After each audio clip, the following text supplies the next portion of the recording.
back to another exciting episode of Ryan's Garage, brought to you by nobody. Nobody will sponsor this trek. Quite honestly, I don't blame them. This stinks. But whatever. So hey, if you know somebody who's looking to sponsor a crappy YouTube channel, send them my way. All right, the guy with two thumbs, he could use a sponsor. All right, so what do we got going on today? The garage is very busy today. Let me show you what we got. This place is packed with crap. All right, well, we have the killer coupe. Someday we'll get on that. We got the short bed, tire burning monster that we're working on. By the way, look at the engine. It's all ready to go in. Just waiting on a couple pieces of hardware, and that bad boy's in there. But that's not today's project. No, today we have this behind me.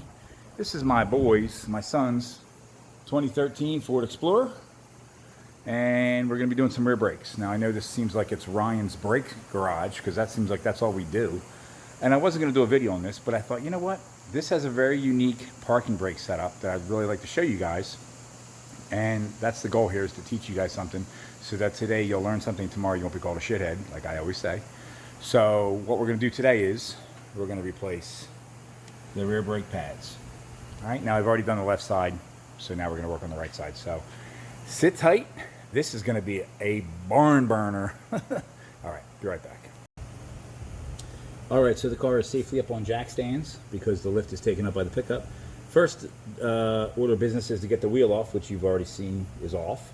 I'll get into that more in a minute. There's some cool parts that you need to know about that when it comes to removing the wheel. But this particular brake caliper system here, this mechanism right here is the parking brake. All right, now when I get the caliper off, I think there's the compressor. I should really shut that off, but I'm not going to, because you know what? That's the way we do it here at Ryan's Garage. It's raw, it's unedited. Quite frankly, I don't care. So we're going to get the caliper off first. All right. Are you kidding me? And as it turns out, the bolts are different side to side. Somebody's been in here hacking around. Let me go get a wrench. I'll be right back. You can usually tell when somebody's been hackarooniing around when one side are 12 millimeter bolts and the other side are 13. So, as I was saying, remove the caliper is the first step. So, two 13 millimeter bolts. Knock them right out. All right. Off they come. Try the caliper itself out. Now let me show you this. If you look inside there, you see this caliper wheel or the piston right here? It has two grooves in it, okay? Now let me get that out of the way. The two grooves will catch the inboard brake pad at that pin right there that I'm pointing to with my thumb, all right? And what happens is when you hit the brakes, when you hit the emergency brake, that caliper piston actually rotates, all right? And when you rotate the insides of it, it actually pushes the piston out into the brake pads this way, towards, as you can see with my thumb, and it squeezes the pads as if you're hitting the brakes. That's how the emergency brake works on this car. So to replace these pads, it takes a little bit more effort. All right, now this problem with these brake pads is quite simply they're squealing like a pig. They have plenty of meat left on them, but you can see there's all kinds of rust on there, right? And there's actually, I don't know if you can see that on the camera, there's a shiny spot there, okay? What is a brake squeal? A brake squeal is nothing more than a vibration. As the brake pads are vibrating on the bracket here, they're making noise. There you go, right there again. You can see another shiny spot. At least I hope you can. All right, so what we're going to do is we're going to do what we call hanging and banging today. We're going to do a quick pad slap. We're going to make sure that all my sliders are working and that everything's good. And we're going to pull that caliper piston back. All right, so the next part of the job is to remove the caliper bracket. These are two 15 millimeter bolts. We'll get them off of here. Oh, wow, that hurt. Miss. Oh, they're tight. Oh, they're tight. It's always good to have long ratcheting wrenches for this. Helps tremendously with the torque, because there's not a lot of room to put an impact gun back here. All right. Caliper bracket bolts, caliper bracket. What you'll find a lot of times with the caliper bracket is these pins in here are frozen. All right, not the case here. So we're going to head to the workbench and we're going to do a little servicing on the bracket. See you at the bench. Okay, so we have the caliper bracket affixed, if you will, into a vise, a bench vise. So what we're going to do is, the first thing is, we're going to pull these pins out and examine them. Okay, now you can see they're just greasy, dirty, so we will wipe them clean and put them back in. Let's see what the other side looks like. What we don't want to see is, we don't want to see a dry pin with no grease on it, and we don't want to see rust on these. All right, that's a problem. So we'll clean those. All right, another thing that we're going to take care of, let's move them in so they don't get dirty. Let me get my big dumb hands out of the way. Hang on. Next thing we got to do is these parts here, the clips where the brake pad rides on, we want to make sure that they are absolutely clean, free from rust and debris, or as they say, debris. All right, so we get a little caliper brush like that. Get that from your local tool guy. All right, and we'll clean up the caliper or the brake pad mounting points. Make sure that it's nice and clean. Okay, good deal. All right, now. So exciting. Let me just move this like this so you guys can get a look at this. No, not that. Get a look at this. Oh, hang on. The phone is not cooperating today. All right, that'll work. All right, so we take the pins, we wipe them off. All right, get them nice and clean. Now, that there isn't a big deal. That's just wear. It's not rusty, so it'll be okay. And it's smooth, all right? The pin is smooth. Now, we take a little black caliper grease, and we smear it.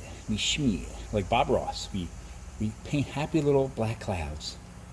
All right? Make sure that it's completely coated. Make sure you get the end of it real good, all right?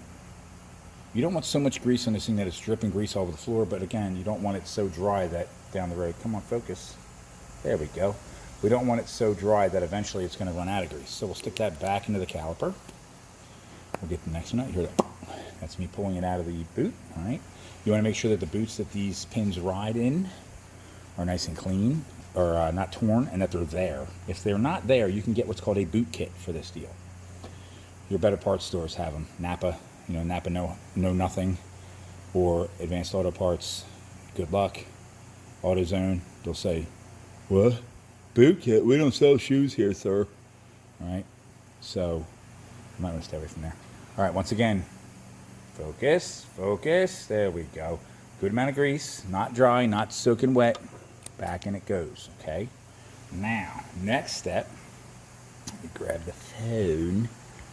Next step is where we just hit with the brush, we want to put a little coating on there too, right? Now, again, you're not loading it to the point where it's dripping on the floor and they're slipping in it, but you want to have at least, enough that it coats it.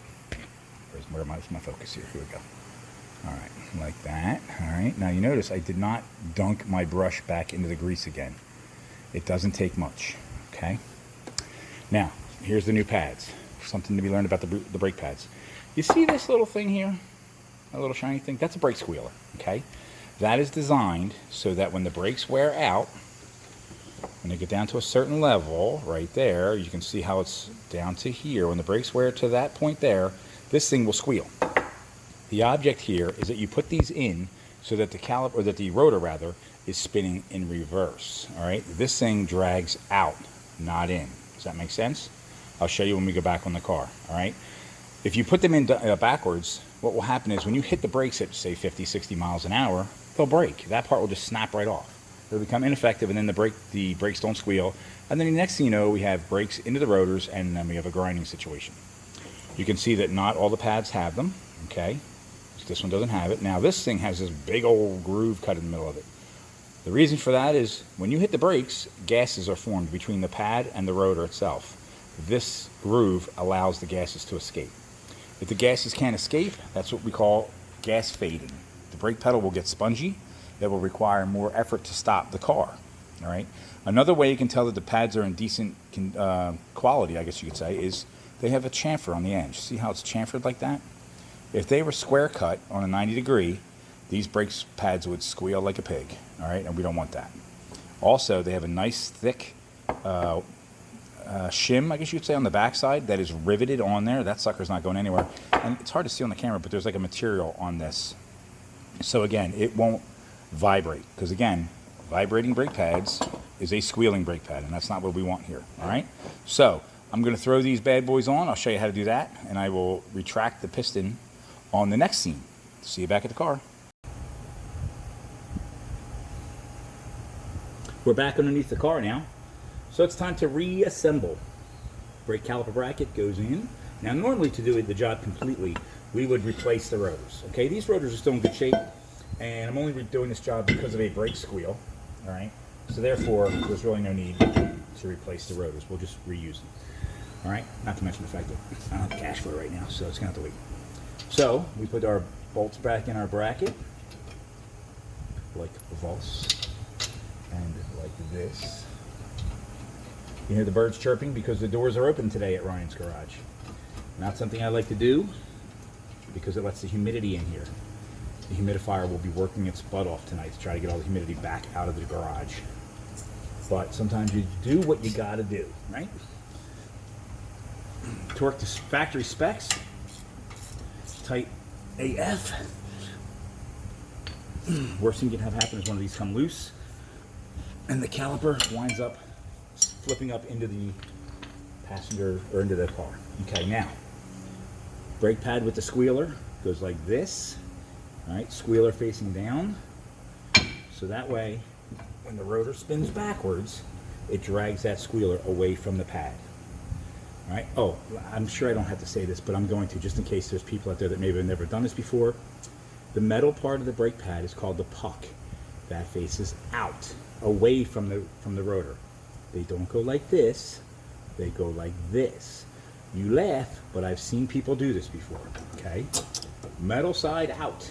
All right, now the fun begins. We gotta compress that caliper, okay?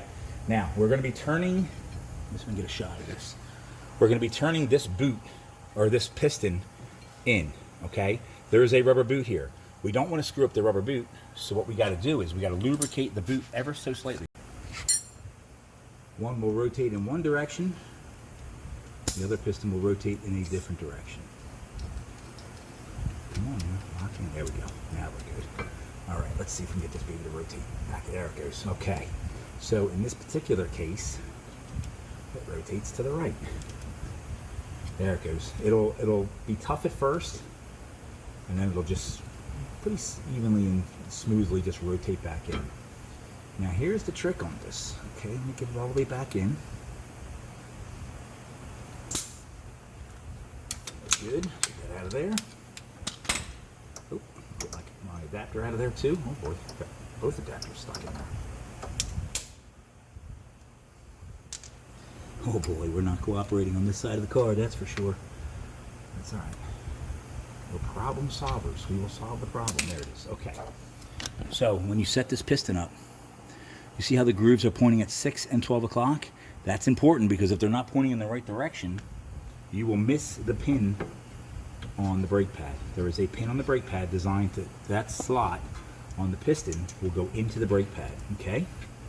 So, caliper goes back on. Now we've lubricated those pins, right? Remember? And if you, I don't know if you can see this or not, get you a close up. As I turn the bolt, and now it's not doing it. God, this sucks. As I turn the bolt, the pin will actually rotate with the bolt. Get a wrench over here. Hang on. Tighten them up. Oh, this side's not doing it. Okay. I'll take it. Tighten that one up. Some of you guys maybe didn't learn this in brakes class. I don't know why. Oh, there you go. You can see the piston, or the pin rather, is rotating with the bolt. See that? Let me see if I can get you another shot of it. There you go. So that's not good. Actually, this one's going to be okay. What I have in my toolbox is a set of adjustable wrenches. Okay? Now the thing that's cool about these adjustable wrenches, they are wafer thin. Okay? So that wrench will literally fit right in there like this. Let me get you a shot of that. Fit right in there like that. It'll hold the pin for me while I tighten the caliper. Alright. Again, we get these things tight as we can without breaking them. Because we don't want to break bolts, we just want to tighten them. Make sure everything is tight. Okay. Now let's put the wheel on. Okay, so the pads are installed. Everything's back together. Wheels are on it. So now how do we have to reset the parking brake. All right, if we don't, the pedal will be kind of crappy. So the easiest way to do that I found is you start the car, okay? Hold your foot on the brake pedal. First thing you do is you pump up the brakes because you're pushing out that caliper piston. Look at them sexy legs. Not mine. I'm talking about the girl that's walking down the street. All right, and then you're going to hold your foot on the brake and ratchet the parking brake. All right, now by doing that, you're actually spinning that piston back out up against the brake pads. All right, and you'll feel that the brake pedal actually gets a little bit harder when you do that, and that's what it's supposed to do. All right, so now we go for a road test. Make sure everything is, as they say, copacetic, and that should do it. All right then, I'll be back to wrap it up. All right, so we're back over here at the workbench. Last step for this job is to put the wheel on. Okay, big deal, right? You need me to show you that? But there's some things you need to know about putting a wheel on. First of all, it's always in a star pattern, okay? You don't just go around in a circle, you do the star pattern. If you go around in a circle, the wheel might not be seated against the hub, and you could have a wheel exit the vehicle at 70 miles an hour. Not good, all right? Another thing is torque sticks, all right? Use them. Torque sticks are not just so you don't over-torque, well, they are so you don't over-torque. The way that a torque stick works is basically as your impact gun is hitting on this thing, and it's on a tight bolt, the stick itself will twist, all right? It'll give a twisting motion. It'll keep you from over-torquing the lug nuts. Now, if you say, well, tighter's better, Ryan, I'd just rather have my lug nuts over-tightened. Would you? You're an idiot. Reason being is because if you over-torque those lug nuts, you actually put a warpage in the rotor. And then as the brakes heat up, that warpage that you just put in the rotor by over-torquing the bolts becomes permanent. So you use torque sticks, okay? Now, if you want to get crazy, you can use torque sticks, and then you can go back with a torque wrench and double check yourself, okay? I don't recommend using a battery-powered impact gun because as the battery wears down, the torque on the impact gun goes away. It starts to fall off. So it's a good idea, if you don't already have an air impact gun, get your fat ass on the tow truck and buy one because you're going to need it, okay? Don't screw around. These are people's lives you're dealing with. Now, one thing to know about Fords and Dodges, okay? They have one thing in common. They have chromed capped lug nuts, okay? It's not all chrome. It's a thin metal cap that goes on top of a steel lug nut, okay? Now, this is supposed to be a 19 millimeter nut. This is a 19 millimeter socket. And as you can see, it doesn't fit in there properly. Why? Because the chrome cap has swollen, all right? Now, this is a real problem that the manufacturers are having with their lug nuts, okay? It should look like this. Should go right in like that, okay? And that way you've got a good contact pattern on there. You're going to get that lug nut tight. You're not going to round it off, okay? But unfortunately, we're here, all right? Who do I blame for this? China. All right, but so what do we do? Well, believe it or not, kids, they sell a 19.5 millimeter socket. That's this right here. And as you can see, oh, look at the, wait, actually, I think I got backwards. No, I didn't. I'm good. Oh, look at the smoothness. All right. Just that half a millimeter makes a huge difference on these lug nuts. So you can either replace all the lug nuts or buy yourself a 19.5 millimeter socket set. Now, they also come in 21.5, 22.5, and I think 17.5, I think. So it's a good thing to have in your toolbox. Okay. So with that, I'm going to tighten these wheels up, get this car the hell out of here because my shop's getting hot and sticky. You can see the ceiling fans behind me are running. Not good. I don't like it like that. And I can just feel the humidity building up in here. Humidity makes parts rust. That's why we want it drying here. Okay? So that ends another exciting episode of Ryan's Garage.